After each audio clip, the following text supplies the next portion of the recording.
이번에 강의할 부분은 제2장으로서 여기에서 비유를 들어 말한 꾀는 13개를 들어 말한 것입니다.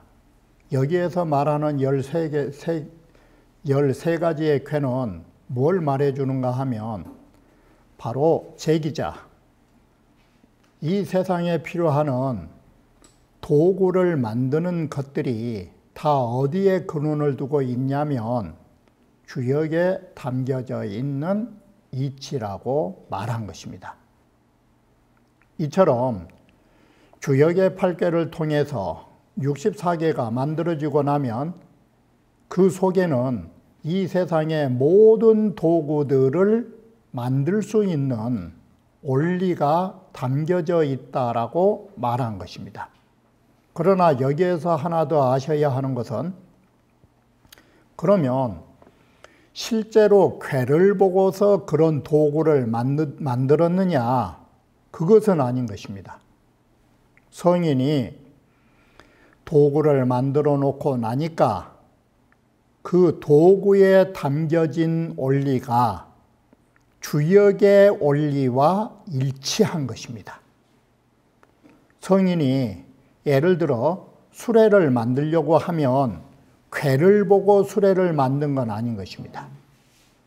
만들어 놓고 나니까 그런 의미가 존재하는 것입니다.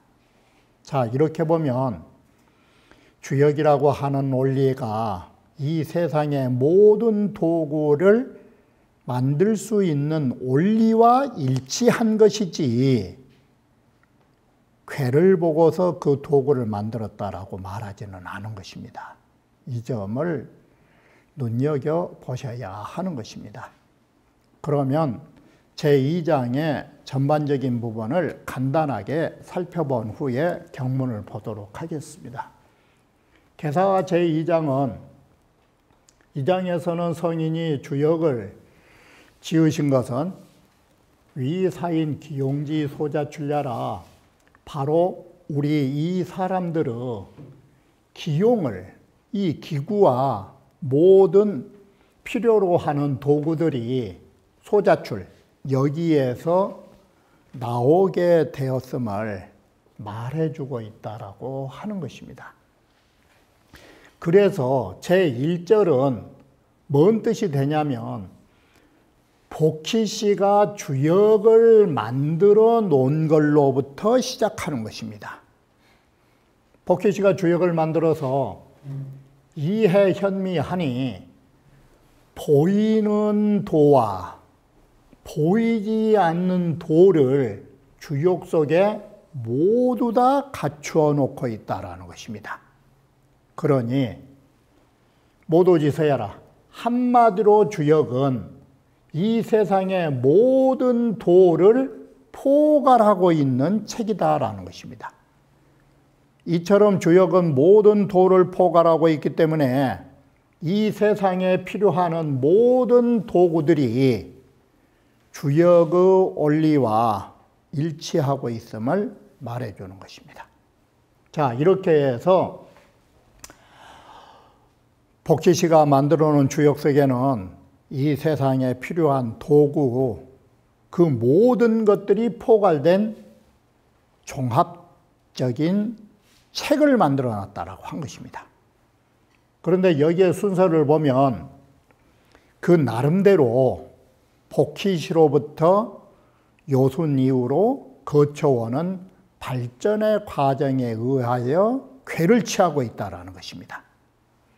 그래서 제2절은 복희씨 당시에 글자 그대로 복희씨의 그 왕호가 만들어진 것은 인류의 최초로, 희라고 하는 것은 짐승을 말하는 것인데, 짐승을 굴복시켜서 가축으로 만들었고, 또 이러한 짐승들을 수렵한 것을 제도화한 사람이라고 해서 그 이름을 복희라고 한 것입니다. 모든 동물들을 굴복시킨 사람이라고. 그래서 복희 씨는 뭘 했느냐? 태초에 사람들이 먹고 살지 못할 적에 가장 먼저 뭘 가르쳐줬느냐? 수렵을 가르친 것이에요. 이 사냥하는 것을 통해서 선식이라고 하는 것이 날음식이에요. 날 것을 말하는 것이에요. 이렇게 해서 복희 씨는 그물과 같은 것을 만들어서 기는 짐승과 물고기 잡는 법을 가르쳐서 날 음식을 먹는 방법을 열어줬다 이것이에요. 이것이 자 내게 선식지 오냐라, 이것이 선식이라고 하는 것이 그 말이에요. 여기에 선자는 요즘에 말하면 신선한 음식이란 뜻이 아니고 날 것이라는 뜻이에요. 그래서 선식은 여모의편이라 하는 것이에요. 그 짐승의 그 피를 마시거나 그 모든 살가죽 같은 것을 먹는 것이에요. 이 날것의 음식을 먹는 근원을 열어준 것이에요. 그리고 복희 씨가 죽고 나자, 그러니까 이 말은 뭔 말이냐면 최초의 수렵 시대에 의하여 음식을 해결하고 나서는 그 다음에는 수렵 시대가 끝나면 뭘로 가느냐? 농경 시대로 가는 것이에요. 농경 시대의 시작은 글자 그대로 신롱시예요. 예. 그래서 신롱시에 들어서서 립식이라고 하는 것이 선식의 같은 용어와 같으면서도 이것은 날음식, 립식은 곡식. 농경시대 들어서면서 소위 수렵이라는 것은 뭐냐면 자연경제예요. 있는 것들을 잡아서 먹는 거예요. 그런데 농사 짓는 것은 그렇지 않은 거예요. 인간이 재배를 하는 것이에요. 이러한 립식의 근원을 바로 신롱시에 의하여 열어줬다라고 합니다. 자, 이렇게 해서 농경사회가 되다 보니까 어때요? 자연이 풍부한 물자가 생긴 것이에요. 물자가 생기면 사람은 그 다음에는 뭐를 하냐면 서로 부족한 걸 교류를 하는 거예요. 그래서 신롱시가 농사를 가르치고 동시에 신롱시 당시에 시장, 요즘으로 말하면 이 저자가 서기 시작한 거예요. 농경사회에서 말하는 요즘 경제용어로 말하는 시장 경제가 생긴 거예요. 글자 그대로. 물자가 풍부하니까 있는 물자를 가지고 부족한 물자를 교역을 하는 거예요. 이게 신롱시 시대까지 내려왔다 이렇게 본 거예요. 그래 신롱시 시대는 딱 두 가지를 했어요. 농사법을 가르치고 농사를 져서 남은 잉여의 물건, 남은 물건을 바꿔서 살도록 하기 위하여 저자가 만들어졌다. 여기에 교육이 생긴 거예요.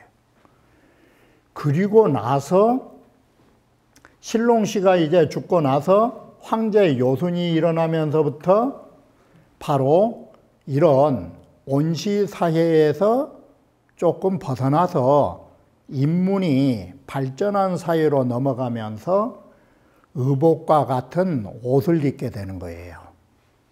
그러면 사실은 의복을 입은다라는 것은 뭘 의미하냐면 이 먹는 것이 해결되고 그 다음에는 가리는 것이에요. 뱃속 단속을 하고 나면 그 다음에는 몸을 가리는 거예요. 바로 옷을 하기 시작했다라는 것은 뭘 의미하냐면 이 직조가 시작된 거예요. 배짜기가 시작된 거예요.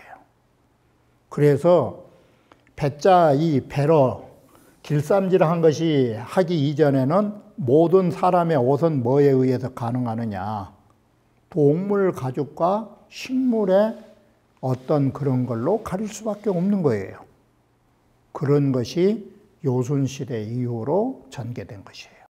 그러면서 중천에 운이 열리고 홍항이라고 하는 것이 바로 태초에 그 풍속이 여기서 변했다라고 하는 것이, 그러면 신롱시 요순 이전까지를 태초의 세계로 보는 거예요. 이게 모든 것이 분별이 없고, 홍항이란 말을 달리 말하면 혼돈의 세계예요. 정리가 되지 않는 이런 세계가 다시 정리되기 시작한 것이 황제예요. 그리고 여러분이 하나 더 아셔야 할 것은 황제부터 인문사회예요. 인간중심 사회예요. 복시씨는 어떻게 생겼었어요? 앞에 복시씨가 사신인수, 뱀의 몸에 사람의 머리를 가지고 있는 거예요. 그러면 신롱씨는 어떻게 생겼느냐? 인신우수, 사람의 몸에 소의 머리를 가지고 있다고 생각을 해봐요. 다시 말하면 여러분 몸에다가 소머리를 얹었다라고 생각하시면 되는 거예요. 이게 복시씨는 여러분의 몸에 머리를 가지고 거기에 뱀이 있는 거예요.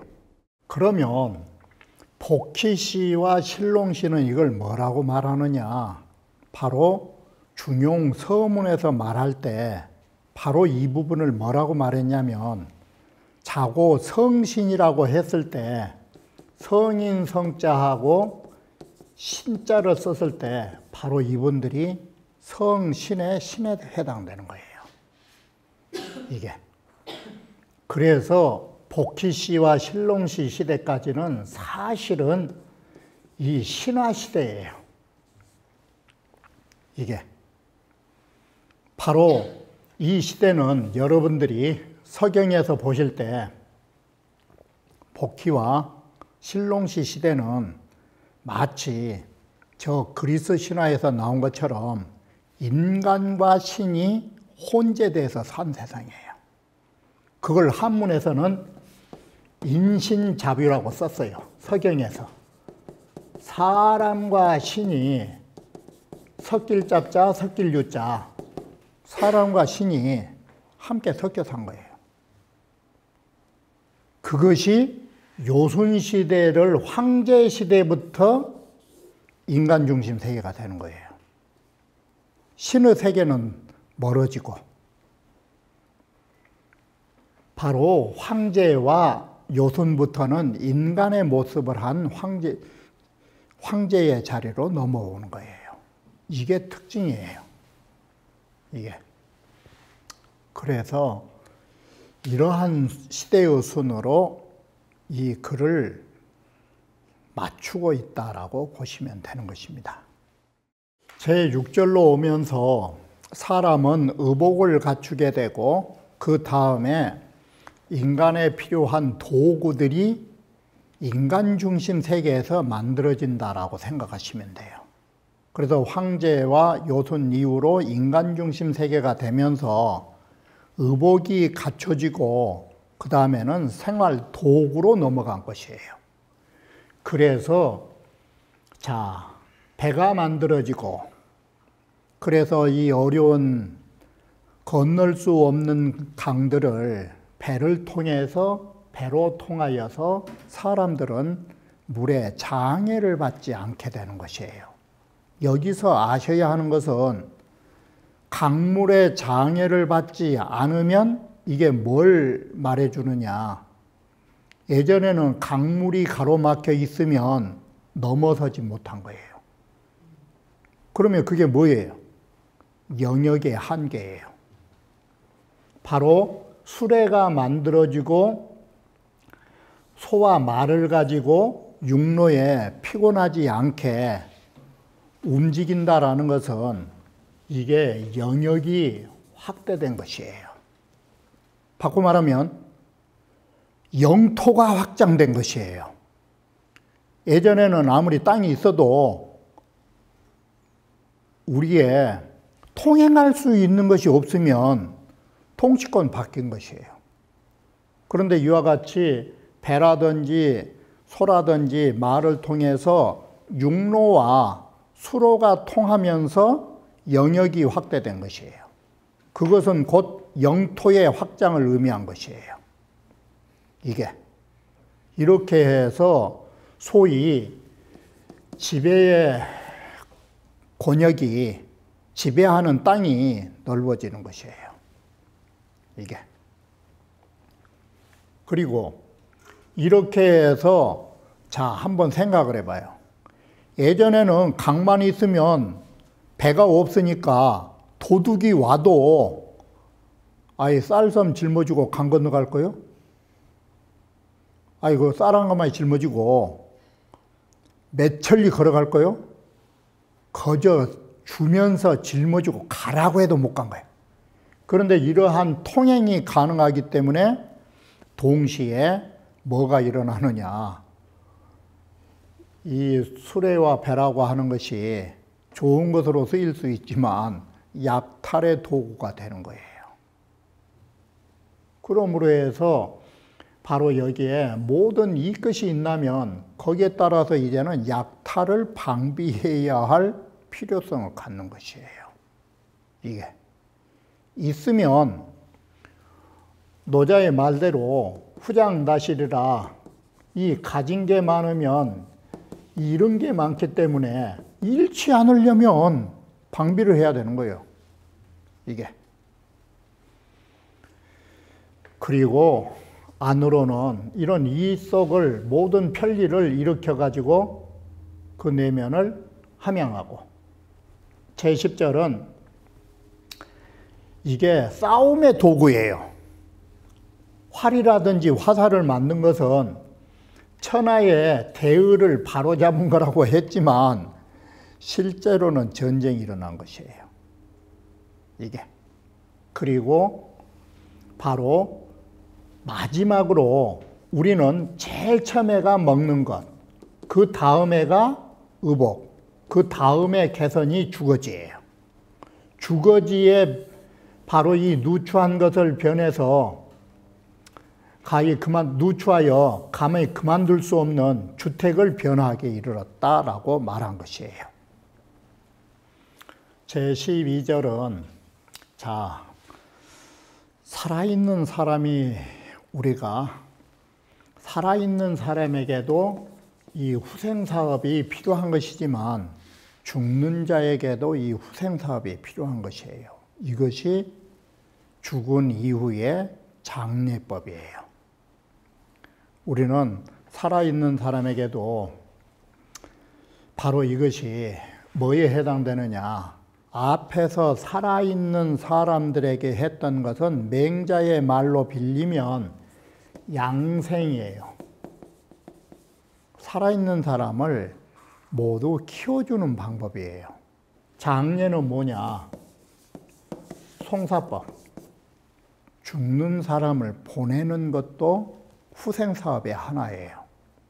이게. 그래서 살아있는 사람이 잘 살아가는 것도 중요하지만 죽는 사람을 보내는 것도 큰 일이에요. 이게 산 사람만큼. 그래서 장례법이 성행하는 것이에요. 이게. 그래서 고지장자 이제 하는 것을 대과라고 하는 것이 뭐냐. 이 대자가 이 죽은 사람을 보내는 것이 우리 뭐라고 그래요? 큰일 쳤다고. 대사예요. 대사고 이 큰 초상을 우리가 치를 때는 조금 우리가 평소에 살던 것보다 좀 과도하게 대접한 것이에요.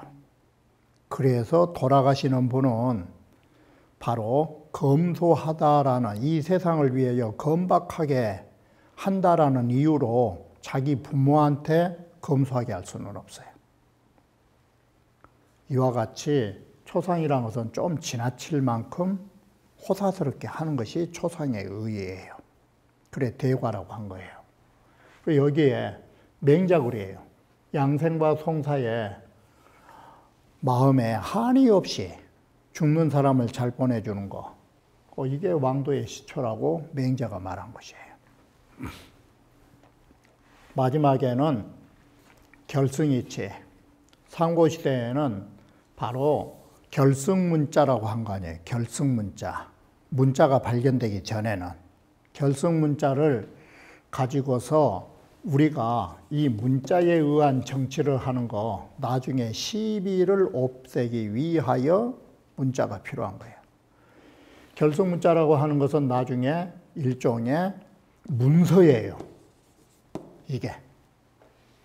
그래서 상고시대에는 민순사관이러니 상고시대는 사람들이 순박하고 일이 간단하니까 문서가 필요 없어.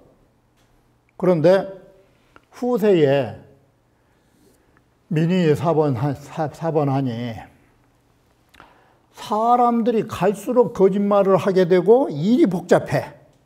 그러다 보니까 자, 이거 결승으로서는 이제는 도저히 안 되겠다. 다스릴 수가 없겠다. 이 결승문자 갖고는 안 되겠다, 이거. 그래서 결승문자에서 이제는 문서로 이제 바뀐 거예요. 서희 기지는 공유망야오. 그래서 글로서 이것을 기록한 것은 공유망야오. 행여나 잃어버리거나 망각할까 두려운 마음에 하는 것이고, 이 계약서아니요. 일종의 문서의 계약으로서 딱 증음해 놓은 것은 왜 그러느냐. 나중에 거짓말 할까봐, 속이고 거짓말 할까봐, 그래서 우리가 계약이라고 하는 문서를 만들어 놓는다. 그래서 백관들은 이 글과 계약이라고 하는 이 문서로서 그 사람들의 공과 죄와 진실성과 거짓을 상고하는 이런 즈음에 이르렀다라고 한 것입니다.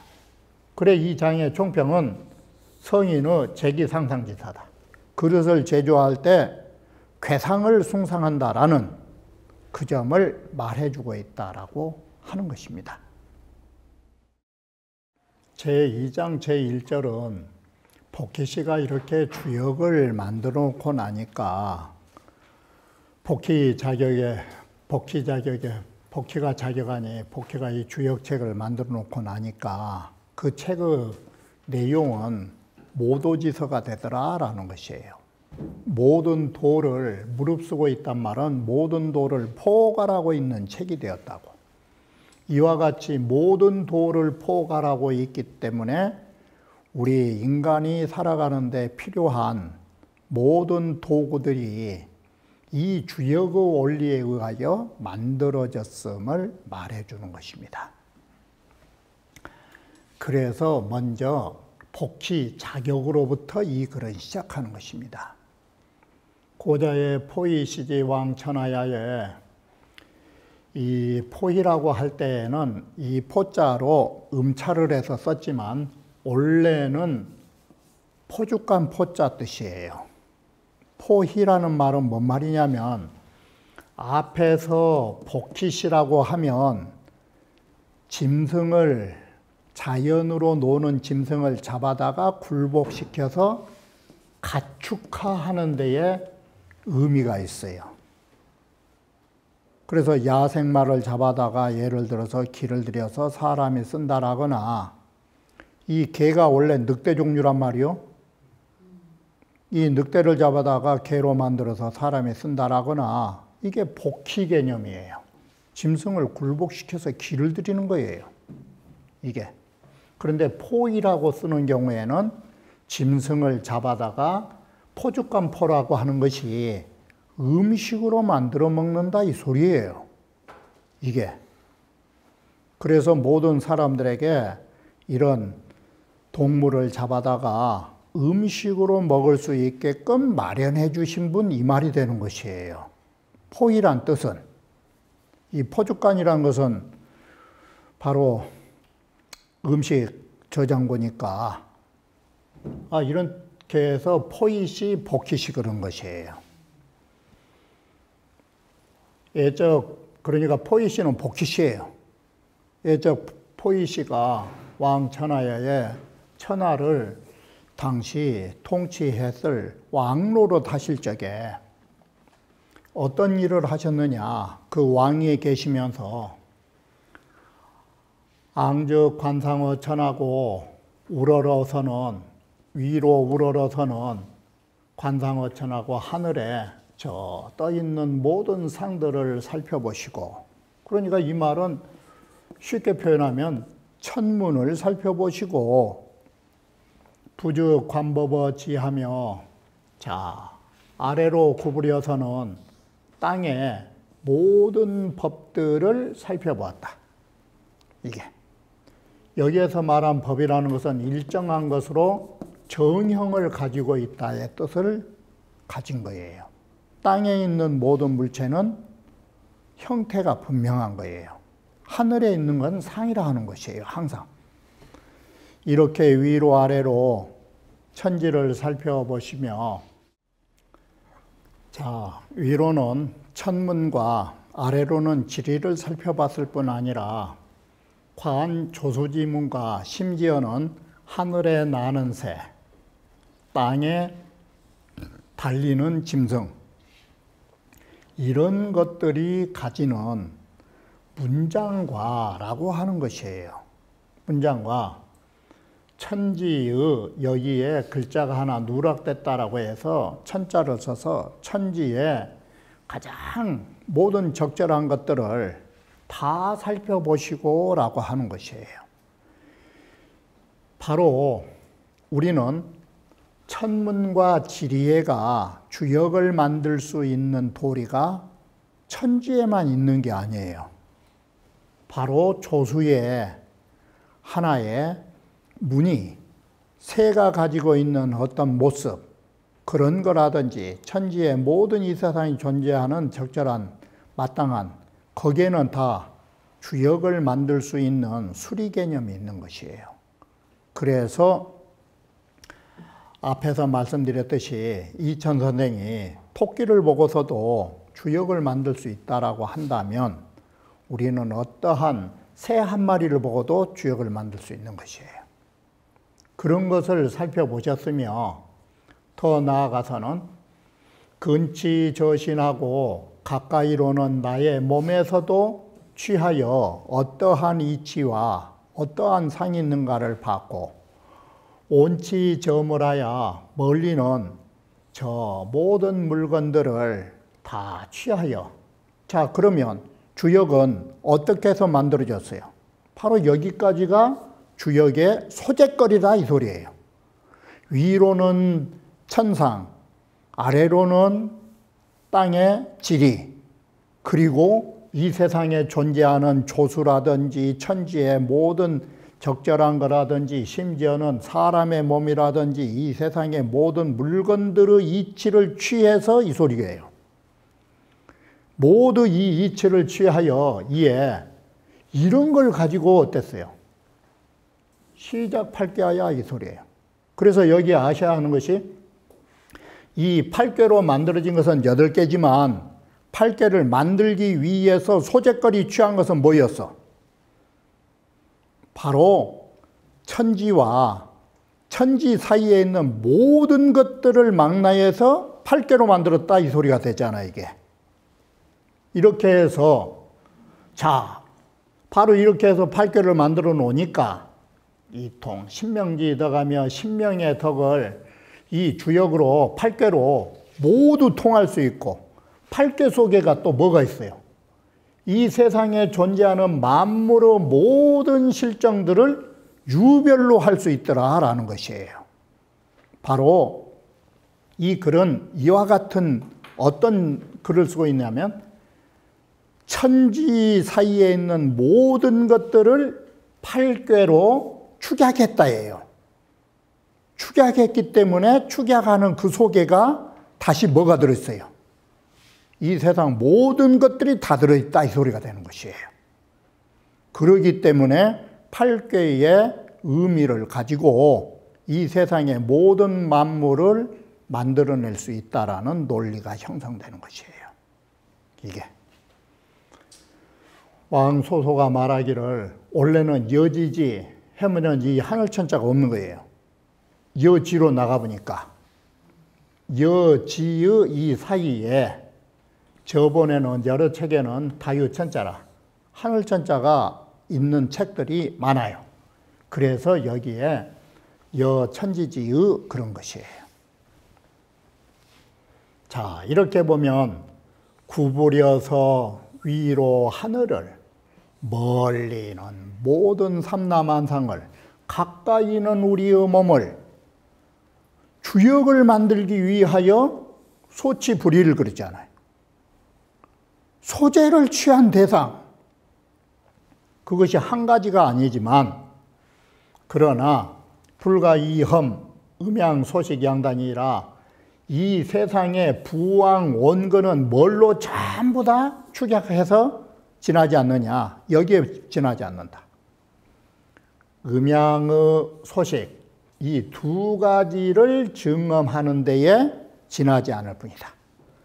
결국은 하늘이고 땅이고 이 세상에 존재하는 모든 것들이 음양의 소식관계다.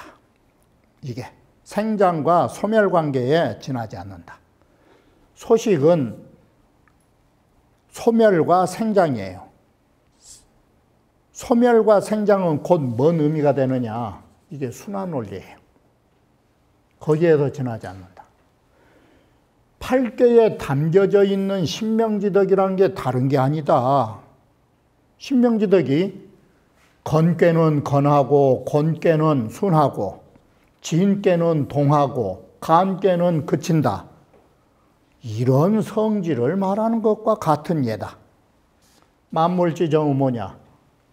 만물의 정형이라고 하는 것은 다른 게 아니라 자, 진께는 뇌요, 손께는 풍이요, 간께는 산이요, 태께는 택이라는 이런 상을 말한 것이다. 바로 이렇게 8개가 그 성질과 그리고 그 모습들이 모두 다 갖춰져 있기 때문에 모든 도구를 만들 수 있는 저변을 복희씨가 8개로 만들어놨다 이 소리예요. 그러면 이러한 8개를 근거로 하여 모든 도구가 마련되고 제도가 마련되고 되는 부분들을 다음 강좌에서 말씀드리기로 하겠습니다.